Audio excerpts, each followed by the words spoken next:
What's up, everybody? Today I'm doing an oil change on my 2005 Acura TSX. So if you're doing that job, stay tuned because I'm going to have some tips for you. So before you start, you want to find out two very important pieces of information. One is what is the engine oil capacity and what is the oil viscosity that you're supposed to use for your car. So I'm looking at the manual here and it says that I need to put in about 4.2 liters. So next I need to find out what is the oil viscosity that I need, and on the cap where you fill the oil into the engine it says SAE 530. Now let's talk about the parts we're going to use. Mobil 1 synthetic is the only oil that I put into my car, and I also use the matching Mobil 1 filter. Now I usually get the extended performance one, but I went to Walmart and they didn't have it on stock, so I just got the high mileage, which is fine. I mean, they're both synthetic. So if you want to go ahead, get your oil from Walmart. It's a really good place. It's cheaper than AutoZone. And I also recently found out that Amazon also has the same oil for about the same price as Walmart. As far as where I got the filter I bought it from Amazon. And then of course we have our washer for the drain plug.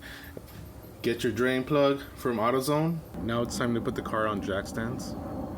So before lifting my car and sitting it on jack stands, I'm going to set my parking brake. And I'm also going to chalk up the rear wheels to prevent the car from rolling.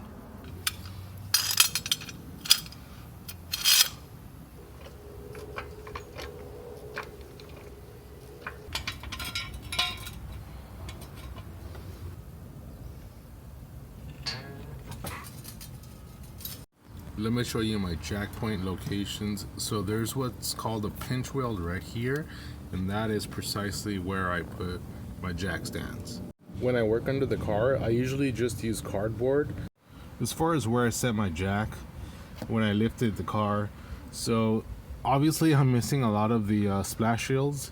They ripped out over the years from lowering the car and scraping everywhere. But this is a subframe, and I always, lift it from the subframe, and it makes it easier to just insert the jacks on the sides. Alright, so let's go under the car and look for the bolt. Let's see. There it is. So this is the drain bolt for the oil pan. You will need a 17mm socket.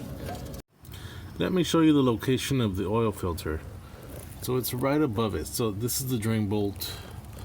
You're going up and you'll see that black circle right there, that cylinder back there. That is the oil filter. So this is the container that I slide underneath the drain bolt so that the oil goes right in there. All right, here we go. What I'm going to do is loosen the bolt first. Alright, that should be enough. I'm going to unscrew it until I feel that is no longer okay. So I feel it. There we go. So just let it go. Boom. So while the oil is draining, you can go ahead and remove the washer from the drain plug. So what some people do is they use that 17mm socket to hold it in place. It feels like you have to thread it out, and even some people use a blade right here. They insert it, they jam it in here, and they keep spinning it. So I mean, just unthread it, wham. Alright, insert that new washer. Alright, the oil looks like it's finished draining. Grab a blue rag, go ahead and clean that hole, and then insert your drain plug. Thread it in by hand. What we're going to do is we're going to look at the torque specs and we'll go ahead and torque it.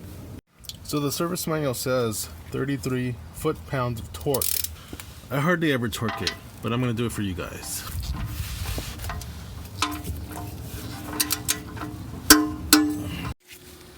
The method that I use to remove the oil filter is I use my channel locks and I open them wide. And I just grab the filter. You can grab it from the body or from the end. The end has some grooves right there, so you can actually go ahead and latch it onto there. and then just turn. Let me insert my channel locks into this area. I'm gonna open them up. Got a grip.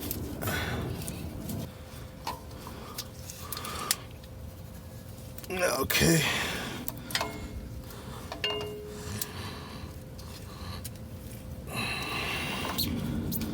Okay.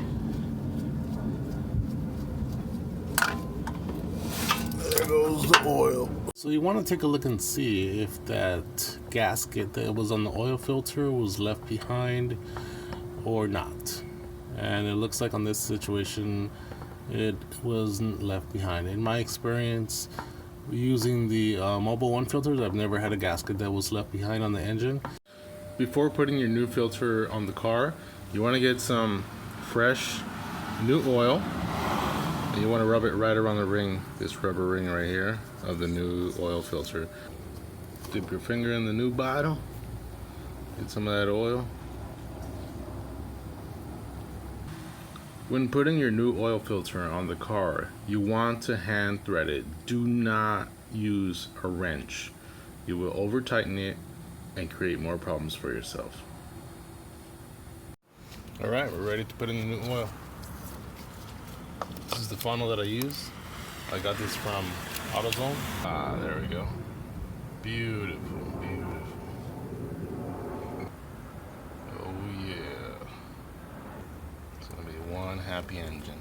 So after you put in your new oil, what you want to do is you want to run your car for about 5 or 10 minutes and then take a peek underneath, make sure there are no leaks where the oil filter is at, where the drain bolt is at. So let me run this baby. So at this point I went under and I checked for leaks. There are no leaks. So now we're ready to check the oil level through the dipstick. So you'll see 2 dots. You want to make sure that your oil level is in the middle of these 2 dots. So this is about exactly where I want to see my oil level. Sometimes you have to turn it, take a look at the glare. When I pulled it out, it was precisely right there. So it's ready to go. Interesting enough, it actually took the full 5 quarts. The last part is just disposing of your oil. What I do is I buy these 2 big jugs from Walmart. Go ahead and dump my oil in there. So each one takes about 2 oil changes, so that's about 4 oil changes. I wait to take it to AutoZone until I have these 2 babies filled up. That way I make less trips to AutoZone. When I go inside of the store, I just let them know that I'm here to drop off used oil. They guide me to this giant container in the back where I dump them off.